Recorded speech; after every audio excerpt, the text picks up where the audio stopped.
வணக்கம். இன்றைக்கி இந்தியா குடியரசு தினம் கொண்டாடுது.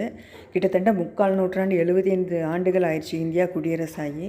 இந்தியாவில் இருக்க குடிமகன்கள்லாம் நல்லா குடிக்கின்ற மகன்களாகவே இருக்காங்க. எந்த சந்து பொந்தில் கடைகள் இருந்தாலும் அந்த கடைகளில் மட்டும் கூட்டம் அலையும் போதுது.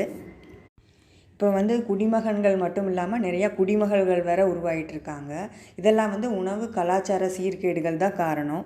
இதுக்கான தீர்வை இயற்கை வாழ்வியல் கலைங்கிற புத்தகத்தில் திரு கோ எத்திராஜ் அவர்கள் சொல்கிறாரு. தினசரி அதிகாலை வேளையில் 1 டம்ளர் தேங்காய்பால் 2 செவ்வாழை பழங்கள் தொடர்ந்து சாப்பிட்டு வர மது அருந்துவதினால் ஏற்படும் பல பிரச்சனைகளுக்கு நல்ல தீர்வாக அமையும். மெல்ல மெல்ல உடல் வலுவடையும். நாளடைவில் மது அருந்தும் பழக்கத்தையும் விட்டுவிட முடியும். இந்த டிப்ஸை ஃபாலோ பண்ணி எல்லாம் தண்ணி அடிக்கிற குடிமகன்களாக இல்லாமல் நல்ல தண்ணீர், தூய நன்னீரை அருந்தும் குடிமகன்களாக உருவாவீங்கன்னு நான் நம்புகிறேன்.